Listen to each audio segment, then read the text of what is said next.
Well, it is a good morning to you, and my GoPro is trying to remind me that it is humid outside. What it doesn't know is that I am well aware of that. It is about August 17th, I believe. We are headed out to Sam Houston to get some more cameras out, scout a couple of spots. We're right in that transition week from what I call it, from where those bucks are gonna start leaning towards their fall ranges. And I just don't run a ton of cameras over the summer, only a few on a couple of new spots. I got a budget and a family just like everybody else.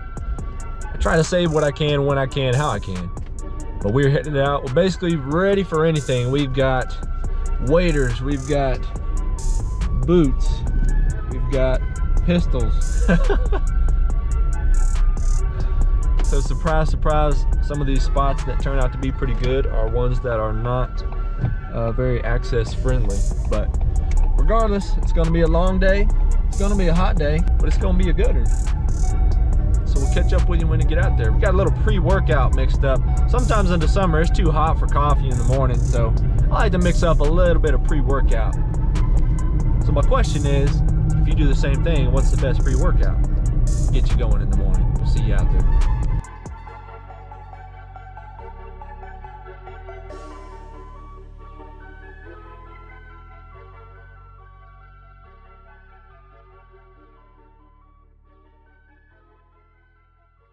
So we finally made it to the trailhead. We did bring the bicycle, hopefully. I was hoping to make up some ground, save a little time, then hop off and kind of get where I wanted to go, but that's not gonna happen, which is a good thing. It means less people are gonna trek back through here. But actually got here pretty early, took a little cat nap because I'm a big fan of being able to see what I run into in the woods, like spiders.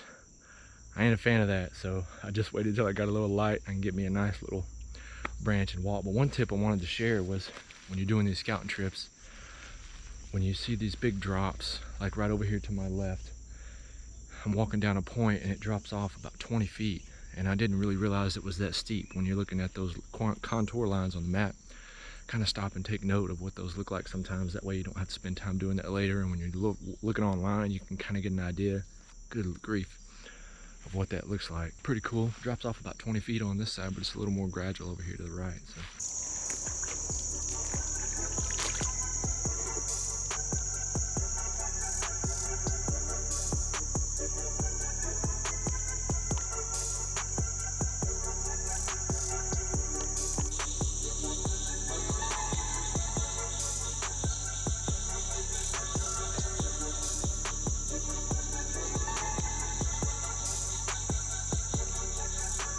Yeah, I think we're going around that one. We're gonna cut across this creek and head over this way. This is where I'm trying to get.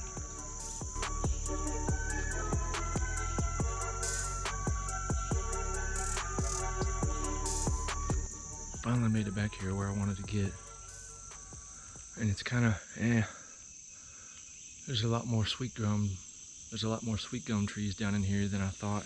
But I'm kind of walking this transition. There's a hill that goes up to my left, and it kind of flattens out right here where it goes down to the creek. And you can kind of see where I'm walking. You can almost see where a lot of the bottom grass starts to grow. So I'm walking this line right here, trying to find a few trails. I found a little rub over here, one little rub over here. So maybe there's a trail right here at the bottom, right along this vegetation break. You can kind of see where it breaks. But look at this. This is hilarious. I know guys talk about this all the time. A couple of my scouting videos, I've come across these before, and we're always talking about them. But look at this.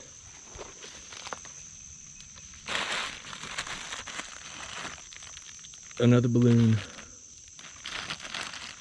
That is something else. We talk about that all the time. This one looks like it's been out here for a while. You can't even see the picture on it. Right here where it comes over the hill, where it starts to pull down into the creek. A lot of thermals pulling down that way. Now this, this isn't hill country by any means, but right here at the bottom of this hill where it rises back here, they're still gonna bet on elevation where they can find it, even in this part of the country. So I haven't bumped anything, unfortunately. I thought I might find some bedding along the creek. Didn't find anything but that big cottonmouth. But I think I'm gonna hang the camera right here. Looks like there's a trail on right here. But that's that's a hope and a prayer, but there is a little bit of sign in here, so maybe it starts to heat up.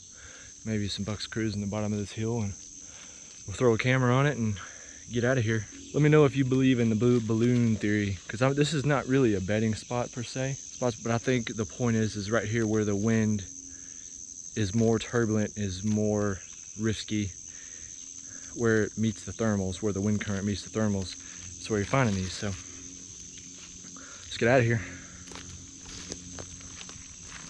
So I was just about to head out of here. Found an old fence over here, which is not even on the property line anymore, but it's an old fence, and there's a big stretch of it, maybe 200 yards, that's still up, and it's really high. I'm not going to show it because it's a pretty distinct fence, but it comes to about 30 yards short of the creek. And then I got this big blowdown behind me. I got the creek.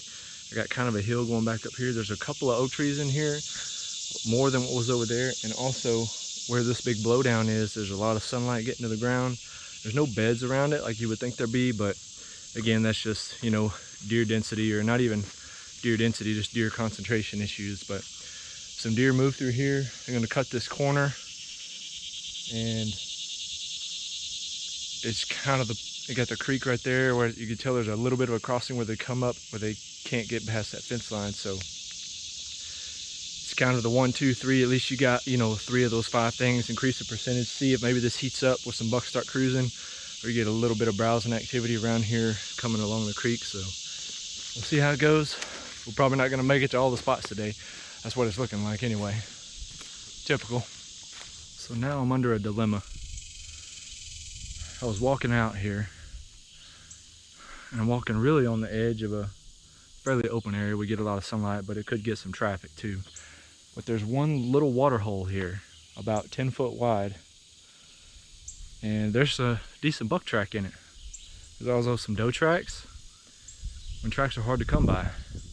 It's going to be almost 100 degrees for several days next week. Probably going to get some night pictures, but it's hard not to hang a camera right here. I mean, you look behind me, this water hole. I don't know. I think I got to do it. I got to do it. There's a little trail coming off right here. I'm going to do it. So just as I thought, I'm slowly but surely running out of cameras. I'm headed back to a spot that I know is a big piece of property, but I've never been on this side. And I come up on this high elevation. This is 350 foot elevation, the highest point around here. And there's a ton, I can't believe I've been here before, a ton of live oaks, post oaks, a couple of like water oaks down here in the ravine. And there's an open area over here where there's a lot of sunlight hitting the ground. So this could be a nighttime feeding spot. And we don't know what the oaks are going to do this year after all that hard freeze we had last year. But could be a spot for some scraping activity or something like that. Transitioning between blocks of timber. This is pretty sweet. It just got that deery feel, and I can get in here on a couple of different winds. So pretty cool. Put the camera up, went ahead and made a mock scrape just for the heck of it. It's like 11 o'clock and we're in the first spot, so it's sweet though. It gets me fired up, that's for sure.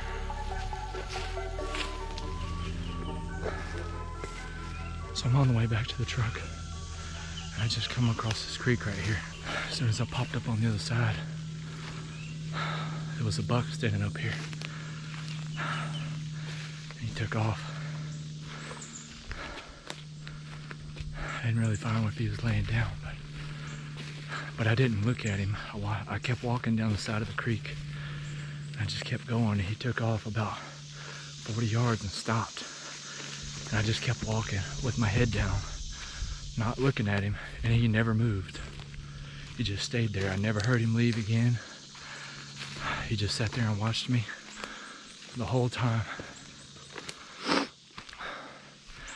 until I basically got out of sight. I never heard him move. That's something Barry Winslow talks about. He talks about when you're seeing deer or even tracking wounded deer, when you see them, don't walk up on them, walk past them, but when you walk past them, don't look at them. Don't look at them in the eyes, and then when you get past them, you can look back over your shoulder and get a shot on a wounded deer, or look back and see the deer. I never heard that deer blow. And I walked through here this morning, so he must have got back in here after I came through. So that's pretty cool. Might have to come back in and at least pay attention next time we come through here and see if there's some sign through here, but obviously he's here. It might be worth throwing a sit at early season. I gotta hurry up and get back to the car. That's pretty sweet. Old Barry, he knows what he's talking about. Well, we are at the second spot finally.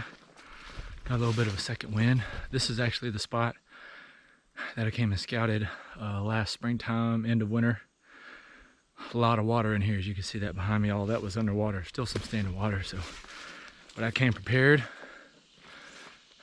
Got the waders on. So the main thing I wanted to come back to this piece of Sam Houston narrows down to about 80 yards where you can get back and sit it on the edge of a creek.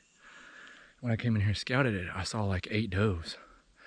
And I know this stays wet and dries up. That means when it dries up, there's a ton of browse in here. A lot of different types of diversity and vegetation. There's still a bunch of water oaks, swamp oaks and stuff. But this is palmetto country right here. But with all them does in here, if they were here at the end of season, makes me think that there's a couple of sorority groups hanging out down here. And if the rut kicks off, then the frat house is going to come knocking. So I think this is just going to be one of those spots that maybe it's just coming when the weather's right. This is going to be an access through a creek the whole way. That's why I wore the wader, so I can test out this access as I go back, because I want to hunt it on north wind, but I can't access it through north unless I dip down in that creek. It'd be a long access, but hey, if it works, it works. But let's get moving, get back there, see if we could come on some tracks like we did last time and get this camera up. So I just jumped 3 deer. I didn't even make it to the creek yet. It looked like does. I thought one was a buck at first, but I gotta look at the last 2 and they were does, so assuming the first one was a doe. They were directly in front of me, so I just popped behind a tree. I think they just heard me. They couldn't have smelled me. My wind's blowing this way and they're out in front of me. I'm telling you, this piece right here, this little sliver, has a lot of deer for some reason. I mean, it's just wetlands, bottom, monotonous timber with a creek. I mean, it's just like anywhere else, but that gives me a little hint though. If I'm gonna come in here, maybe I need to cut back, cut over way over there, closer to the road. So, it's pretty sweet though. Nice red coats on them. I'll keep going. All right. This is that 2 trails come together and cross this creek. See the camera right back over there. It's a little low and eye level. Kind of makes me nervous, but there is just no good trees where those trails come together. So we'll see. But as long as we get one picture of him, we know there's a shooter back here. We can work with that. Well, we hung one other camera on the edge of this big slough, and there's a big blowdown right here where everything kind of goes around it. Looks like there's some cows sharing the property, but that's all right. High hopes. I don't know if I'm gonna make it to another one. I'm struggling, brother. Struggling bad. I just noticed something. When you're sweating really bad, you just look older and a lot uglier. I got so tired and exhausted trying to get out of there, I forgot I even had cameras with me. Good news is that there's still a bunch of deer in here. A lot of tracks.